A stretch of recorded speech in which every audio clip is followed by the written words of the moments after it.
Em primeiro lugar, eu agradeço bastante à Fundação por me convidar para palestrar. Eu não sou um especialista na política brasileira, mas eu estudo a política da América Latina. Eu passei os últimos 30 anos da minha vida me dedicando às democracias da América Latina. E o presidente Fernando Henrique Cardoso, quando eu comecei os meus estudos, ele que era o sociólogo líder do mundo, falando sobre a América.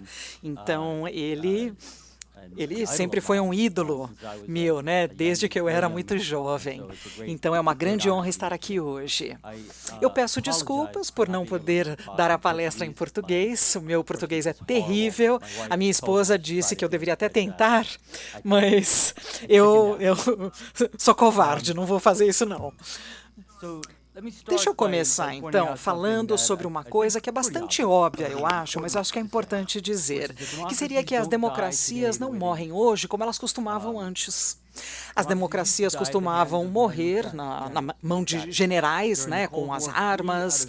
Então, 3 de cada 4 quebras de democracias foram um coup militar, não é? E, na verdade, falando com pessoas aqui, muitas pessoas no Brasil ainda acham que é mais ou menos como as democracias morrem. Não é.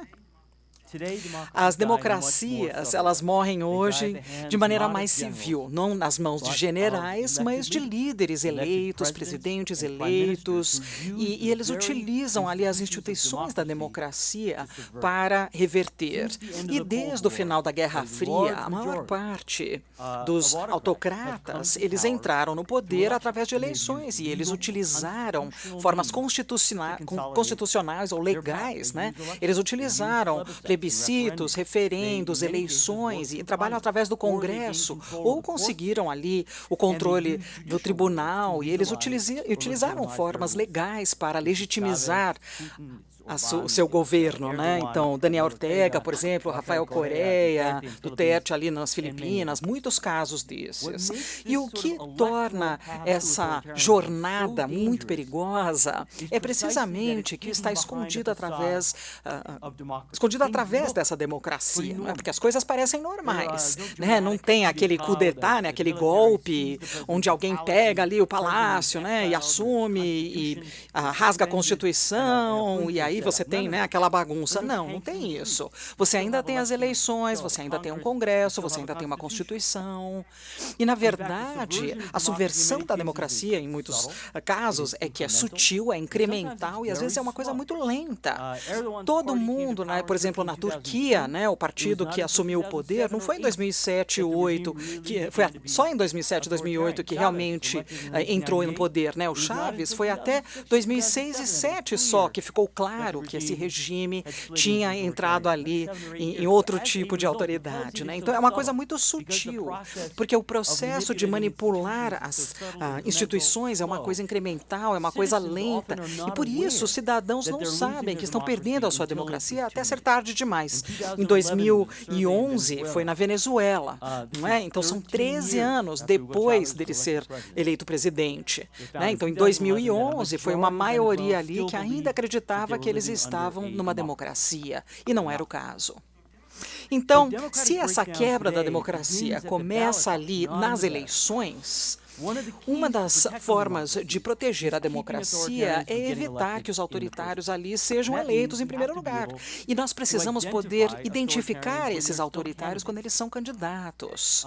E voltando ali nos anos 70, o Juan Litz, um grande político cientista, e ele realmente dedicou a sua carreira para ver como é que as democracias morriam. E ele nasceu na Alemanha, mas cresceu na Espanha durante a Guerra Civil, e ele realmente dedicou a sua carreira para ver como é que as democracias morrem. E ele realmente, nos anos 70, ele fez, disse que tinha uma quebra desses regimes democratas, e ele fez um teste de litmus para identificar esse tipo de autoritarismo. E aí eles pegaram isso, revisaram, e o Lyndon nem sempre escrevia muito bem, muito claramente, mas eles fizeram ali uma atualização disso. E esse teste, ele inclui 4 tipos de comportamento de candidatos que devem, assim, nos deixar nervosos, colocar sinais de alerta, dizendo essas 4 coisas. Essas 4 são as principais. Uma seria a rejeição da democracia, né? Então, não tendo regras democráticas, aí é uma coisa bem óbvia. A segunda coisa seria esse estímulo à violência, não tolerância da violência. Depois, a legitimação dos seus oponentes, isso não ocorre. E o quarto seria essa vontade de acabar com as civilidades dos seus oponentes. Então, quando um candidato ele se comporta com um desses 4 pontos, nós não devemos elegê-lo. Agora, é claro que não existe ali um mecanismo ali à prova de tudo, né?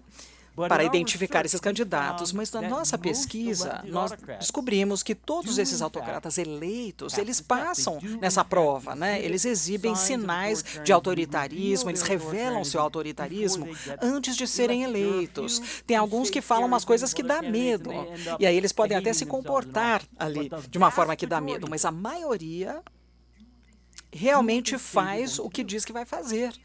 Eles se comportam como autoritários, eles realmente fazem discursos autoritários, eles atacam as instituições democratas, como presidentes e primeiros ministros.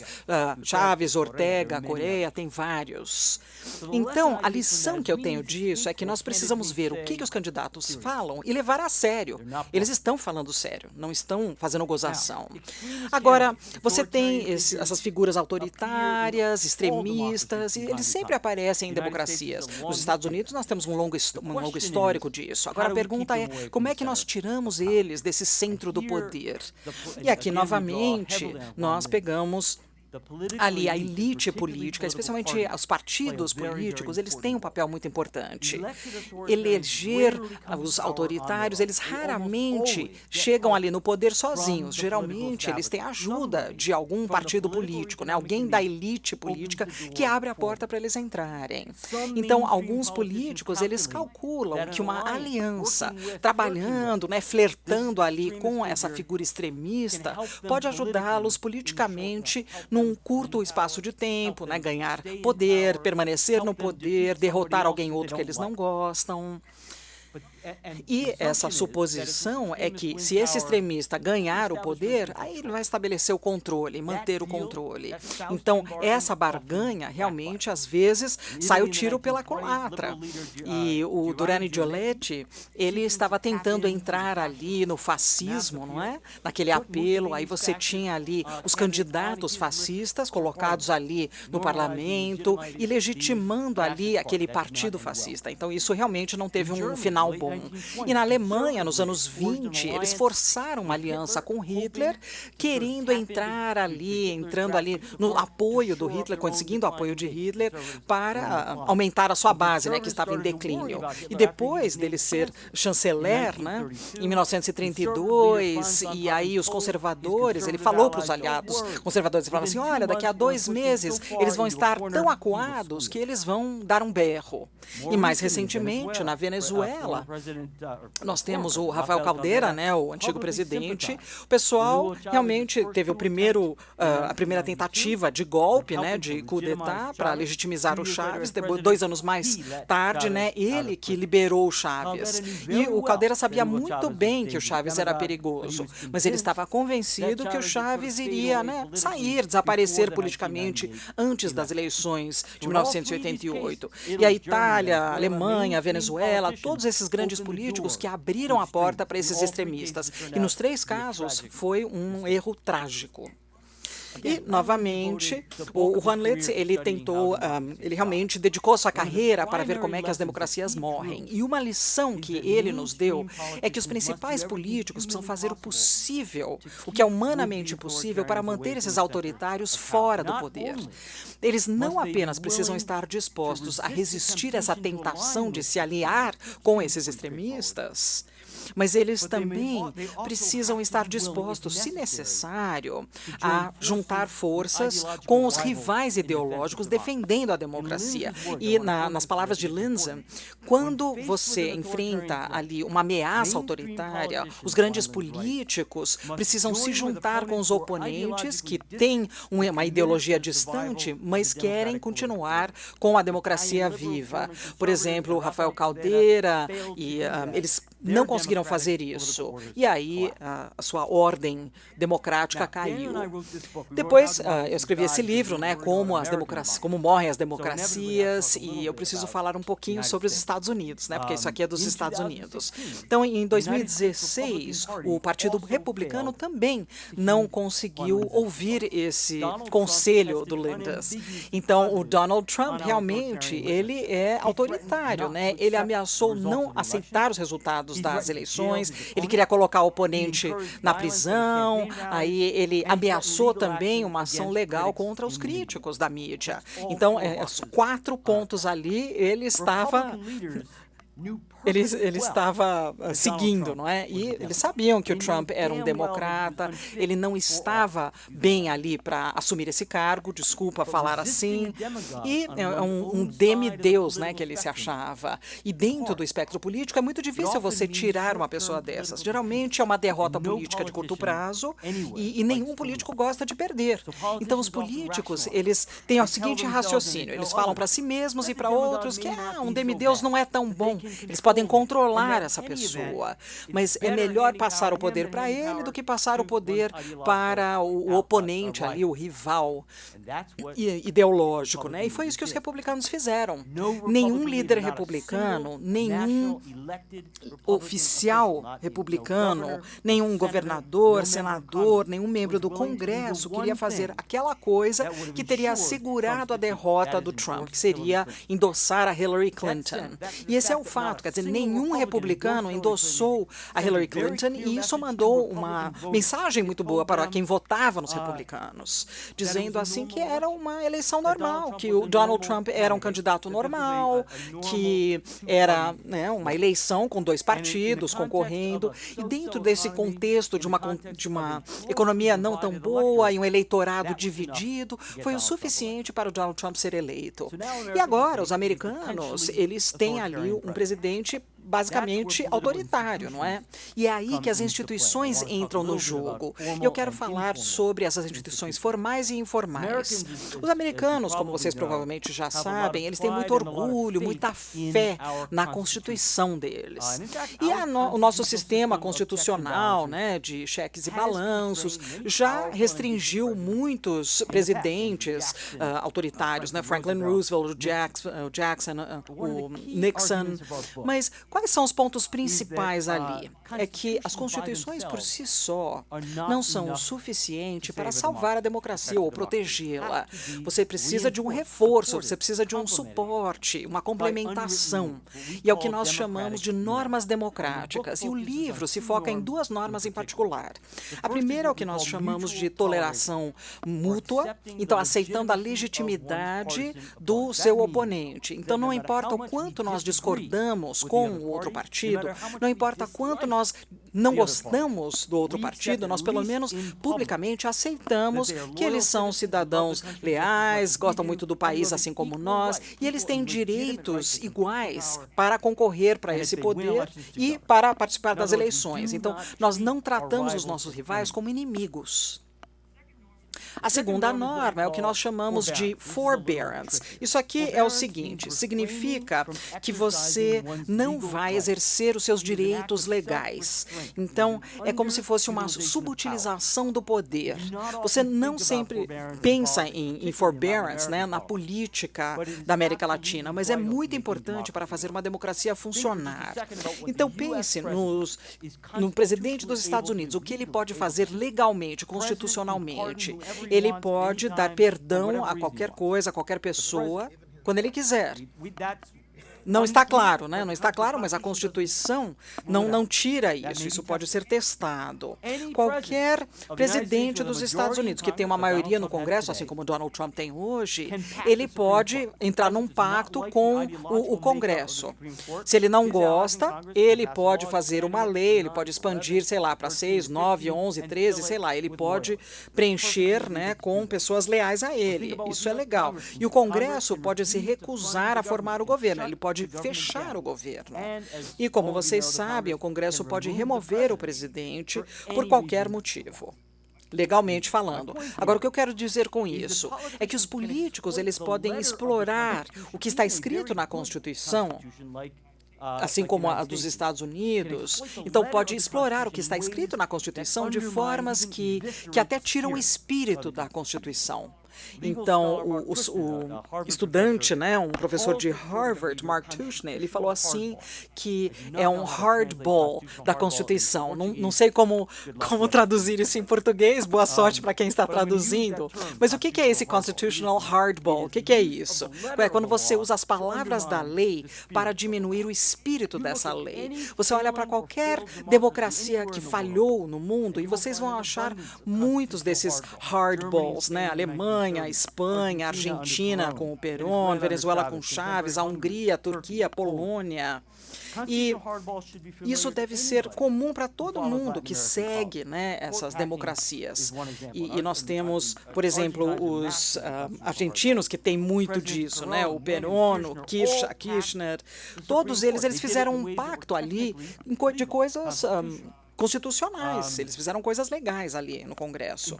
O impeachment também pode ser um tipo de hardball, que é uma ferramenta muito poderosa, porque o que você está fazendo? Você está violando, distorcendo ali a vontade dos eleitores. Então, realmente é uma ferramenta muito poderosa, né? E esses estudantes ali devem ser utilizados ali com restrição, com essa indulgência. E na América Latina, nós temos alguns instantes onde essa indulgência não foi utilizada, esse forbearance, né, essa indulgência não foi utilizada, e são congressos que não gostam do presidente, e é uma forma de simplesmente se livrar do presidente que eles não gostam. Acho que o caso mais claro é Paraguai, em 2012, quando o professor Lula ele foi saído, né, tiraram ele, e ele teve, assim, 2 horas para se defender. Nossa, foi um tribunal, assim, só para show mesmo. E um outro dos meus casos favoritos é no Equador, em 1997, o Congresso não gostava, né, do presidente na época, eles não tinham aqueles 2/3 de votos que eles precisavam para fazer o impeachment do Bucaram, e eles usaram essa cláusula da Constituição que deixava que uma parte só poderia retirar o presidente por causa de incapacidade mental. Nós podemos até debater, né, se esse presidente tinha essa incapacidade mental, mas o Equador, no Congresso, eles não passaram nem 5 minutos debatendo se realmente era o caso, né, se ele tinha alguma incapacidade mental. Não, eles utilizaram as palavras daquela norma para remover o presidente. E esse constitutional hardball, ele colocou as instituições neutras, transformou-as em armas contra os oponentes. E isso, se for frequente o suficiente, pode até acabar com uma democracia. Então, isso, o Perón na Argentina, Chávez na Venezuela, na Turquia também. E o que é uma democracia constitucional? O que evita com que ela entre nesse hardball seria ter essa indulgência. Então, é um compromisso dos políticos para ter essa restrição, para defender o espírito da lei acima e além do que é necessário. Então, são os políticos dizendo, sim, legalmente eu posso fazer isso, mas nós não fazemos isso dessa forma aqui. Isso é muito importante numa democracia. Agora, nos Estados Unidos, nós falamos no livro que essa tolerância e essa indulgência nos Estados Unidos foi bem forte no século XX, mas nas últimas décadas, essas normas enfraqueceram em nosso país. Durante a presidência de Obama, em particular, os republicanos começaram a abandonar essa tolerância republicana e eles acabavam entrando ali, e o presidente, por exemplo, não gostava dos Estados Unidos. Obama não gostava dos Estados Unidos, que os democratas não eram americanos de verdade, e eles realmente chamavam de criminoso, e os republicanos falaram assim, coloque a Hillary, né, coloque ali ela na prisão. E eles acabaram com o Congresso. Então, essa questão de tolerância, os republicanos começaram a questionar a legitimidade dos seus rivais, não chamando eles de americanos, chamando eles de criminosos. E isso nos preocupa, porque sem essa tolerância mútua, os políticos são até empurrados, né, ou tentados a entrar nesse hardball.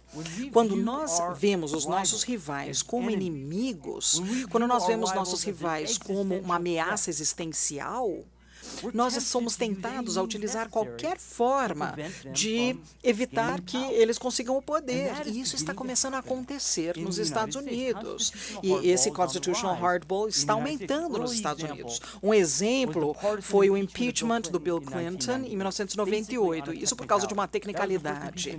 Foi um impeachment ali que não acontecia há 130 anos. Na última década, mais ou menos uma dúzia de estados controlados pela República, eles passaram uma legislação deixando mais difícil para aquelas pessoas mais pobres votarem. E era uma restrição do eleitorado nesse caso. E o mais incrível de todos, na minha opinião, é o Senado, que não deixou o presidente Obama realmente preencher ali o Congresso. O Congresso não permitiu que eles até tentassem colocar alguém naquele lugar ali que tinha morrido o senador. Então, a proteção da democracia está enfraquecendo nos Estados Unidos. E como é que chegamos a isso? O que causa, né, essas normas ali de tolerância e de tudo enfraquecerem, né? O que faz com que elas enfraqueçam? Nós temos ali um produto da polarização. Falamos um pouquinho sobre os Estados Unidos, depois eu vou falar sobre o Brasil. Nos Estados Unidos, os republicanos e os democratas chegaram nos últimos 20 anos, eles se odeiam, né? Eles têm medo e se odeiam. Isso é interessante. Teve uma pesquisa que foi feita em 1960 e eles descobriram que 5% de republicanos e 4% de democratas, eles decidiam assim, se os seus filhos casassem com alguém do outro partido, eles ficariam tristes. Hoje é 50%. Que ficaria triste. Então, 49% de republicanos e 55% de democratas falam assim que eles têm medo do pessoal do outro partido. Nós não vimos esse nível de ódio e de medo desde o final da Guerra Civil. E isso não é aquela polarização esquerda-direita, não. Você tem algo mais profundo nos Estados Unidos. É sobre raça, religião, cultura. Então, o Partido Democrático se tornou uma mistura muito heterogênea de algo secular e o Partido Republicano, ele permanece ali branco e cristão. E daí? Por que isso é importante?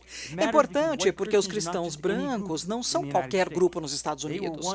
Uma vez, eles eram uma maioria eleitoral, e mais que isso, eles sentavam ali sem desafios ali em cima, né, nessas hierarquias políticas e sociais. Eles preenchiam o Congresso, a presidência, o governo, as mansões governamentais, eles eram os grandes CEOs das empresas, eles eram as pessoas falando as notícias na televisão, eles eram os atores de TV, e esses tempos acabaram, mas perdendo, né, uma maioria, perdendo esse status, pode ser uma grande ameaça. Muitos eleitores republicanos, eles sentem que o país onde eles cresceram está sendo levado embora.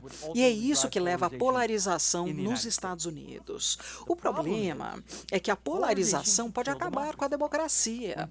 Quando a política está muito polarizada e cada lado vê uma vitória do outro lado como sendo algo intolerável, inaceitável, a democracia está com problemas. Porque quando a oposição viu algo intolerável quando ela perdeu, você começa a justificar o uso de medidas extremas para evitar que isso aconteça. Então, violência, fraude na eleição, os coup d'etats, né, os golpes. Então, isso aconteceu na Argentina já há décadas, depois do Perón, no Brasil no início dos anos 60, no Chile nos anos 70. E a democracia democracia dos Estados Unidos, e é quando eu vou parar de falar do meu país, ele ainda tem ali instituições bastante robustas, mas as normas democráticas, aquelas regras informais não escritas que estavam em nossas instituições, estão sendo erodidas por polarização. Então, eu acho que realmente é um motivo de preocupação no meu país. Ok, e no caso do Brasil, novamente, eu não sou especialista na política brasileira, então não levem muito a sério tudo que eu dizer, ok? Mas eu acho que o nosso argumento também é relevante aqui. Em primeiro lugar, talvez obviamente, assim como os Estados Unidos em 2016, os brasileiros tinham um espectro ali de um candidato autoritário a presidente. E o Rodrigo pediu que eu fizesse um pouquinho de lição de casa, então eu fiz algumas pesquisas lá em Harvard, alguns assistentes me ajudaram, e nós colocamos, né, o teste do Litmus ali no Bolsonaro. Vocês não vão ficar surpresos, porque ele passou nesse teste, né? Ele tem o indicador número 1. Será que ele rejeita as normas democráticas do jogo? Não, a carreira toda dele, desde os anos 80, o Bolsonaro tem falado sobre a ditadura militar muito bem, e ele realmente fala mal da democracia, ele falou da ditadura, falou sobre o fechamento do Congresso, assim como o que aconteceu no Peru um ano antes. Mas recentemente o Bolsonaro falou assim que o que aconteceu em 1964 não era um golpe, ele falou de um chavista e ele questionou, né, o sistema eleitoral do Brasil. Ele colocou o vice-presidente, um general que em muitos momentos sinalizou a sua abertura a um golpe militar. Então, o Bolsonaro não apenas rejeitou as normas democráticas do jogo, mas ele tem feito uma coisa mais aberta, né, do que o Fujimori e o Chaves. Nenhum desses caras realmente falaram abertamente de ditadura como o Bolsonaro. Então, pronto, já temos isso. Indicador número 2, tolerância à violência, né? Em 1998, Bolsonaro disse que deve ter matado 30 mil pessoas, não é? Ele estimulou, né, essa matança da polícia, dos criminais, e aí você tem os esquadrões da morte no Rio de Janeiro, e também em 1996 lá no Pará. Depois ele negou a legitimidade dos seus rivais, o Bolsonaro, ele chamou o presidente de corrupto, que deveria ter sido morto na ditadura, e ele diz ali que ele vai tratar o MST como terrorista. Indicador número 4, essa vontade de acabar com as liberdades civis dos oponentes. E ele endossou o uso da tortura e a morte ali, inclusive contra os esquerdistas, né, os políticos ativos. Então, Bolsonaro, ele é realmente uma figura autoritária. E isso distingue, e eu acho que isso é muito importante, isso o distingue de todos os seus rivais, seus principais rivais ali nessa eleição de 2018. Isso distingue do Alckmin, da Marina Silva, do Haddad, do Ciro, e ele também pediu para eu fazer aqui a lição de casa nos outros candidatos, e nenhum deles está passando ali nesse teste Litmus. O Ciro tem uma boca grande, né, pelo que eu descobri, mas nós não descobrimos evidência ali de tendências autoritárias, e ser ofensivo e perder o controle não é igual ser um autoritário, aceitando, né, aceitando o dinheiro ali também, é o que o Lula fez, não é a mesma coisa. E até os corruptos, e eles geralmente não ameaçam a democracia, mas os autoritários, sim, eles ameaçam a democracia. Então, o Brasil pode estar ali a caminho desses momentos críticos, né, onde os eleitores são forçados a escolher entre os objetivos políticos de curto prazo e a defesa de longo prazo das instituições democráticas. E essa grande lição, a maior lição da minha pesquisa, é que os brasileiros devem resistir à vontade de realmente colocar o Bolsonaro no poder, em qualquer circunstância. Eu fico preocupado quando eu leio que o Bolsonaro foi aplaudido pelo Ministério Nacional no mês passado, e o Robson Andrade ali, muitos empresários gostam do Bolsonaro porque ele mostra autoridade. Eu fico bastante preocupado que esses são os líderes que vão decidir que o Bolsonaro vale a pena o risco. Talvez porque ele pode entregar ali essa questão do poder, ou de repente é melhor do que lidar com um governo que é liderado pelo Ciro ou pelo Haddad. Então esse que é o erro que foi feito na Itália, dos alemães, e até que os republicanos americanos estão fazendo hoje. Então, qual que é a força ali da democracia no Brasil? Pelo que eu sinto, eu novamente não sou um especialista, é que entre o começo dos anos 90 e realmente eles eram bastante fortes, né? Isso nos padrões da América Latina. Os dois principais partidos, né? Eles se aceitavam, né, como sendo legítimos. É claro que eles não se gostavam, né? Mas eles não se tratavam como inimigos ou como uma ameaça existencial. E os políticos brasileiros, eles têm um tipo de indulgência, né? Então, esse constitutional hardball que nós vimos nos anos 90, né? Nós vimos na Argentina, no Peru, Equador, Bolívia, foi menos comum aqui no Brasil. Isso, maioria, né? Chegando ali nos anos 2000, e os políticos brasileiros, eles não utilizavam ali as instituições como armas contra os oponentes. Kirchner, Chaves, eles não faziam isso, eles não tinham os impeachments como no Equador e no Paraguai, não tinham os esforços para remover, né, candidatos como no México e no Peru, e não tinha também uma reinterpretação constitucional do presidente para ele entrar ali num terceiro, quarto ou quinto mandato.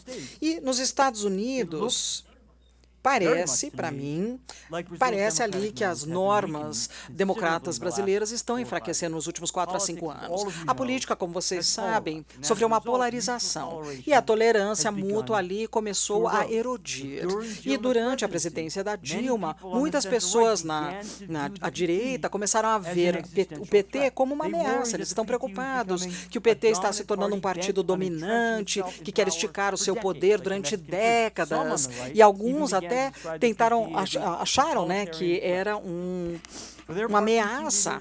E o pessoal do PT está falando, eles estão falando do PT como golpistas, né? Então alguns petistas até falam assim que são fascistas. Isso é um problema, essa erosão, essa perda da tolerância mútua, isso estimula ali aquele constitutional hardball, quando nós vemos os nossos rivais como inimigos, ou chamamos eles de totalitários ou golpistas, nós tentamos utilizar qualquer forma necessária para acabar com eles. E a política brasileira viu um aumento ali nesse constitutional hardball.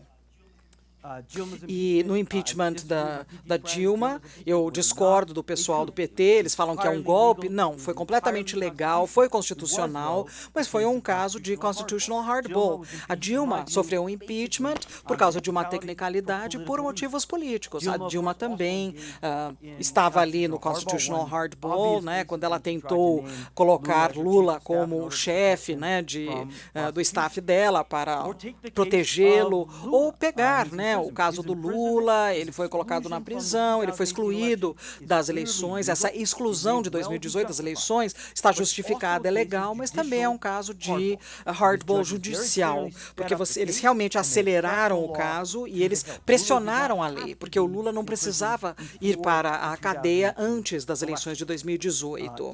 Mesmo se você acha que é a coisa certa a fazer, tem gente que legitimamente acha que foi a coisa certa a fazer. As consequências políticas desse tipo de atividade pode ser danosa. Nós temos uma situação agora no Brasil, que é um grande partido político, o PT no Brasil, que acha que os rivais estão jogando sujo. Os petistas acreditam que o partido foi tirado ilegitimamente do poder em 2016 e eles acreditam que a prisão do Lula é uma medida antidemocrática para eles não voltarem ao poder em 2018. E realmente as pesquisas mostram que mais da a metade do país concorda com isso. Isso é um grande problema. O Brasil está realmente vendo um grande problema de polarização. Por um lado, grande parte do pessoal da direita, mais no centro, eles acham que o PT quer se perpetuar no poder e eles vão utilizar qualquer forma, qualquer medida para conseguir isso. Por outro lado, o PT vê o PSDB ali, eles veem qualquer oposição como tendo utilizado uma forma ilegítima para tirar o Lula do poder e agora estão utilizando medidas ilegítimas para mantê-lo fora do poder.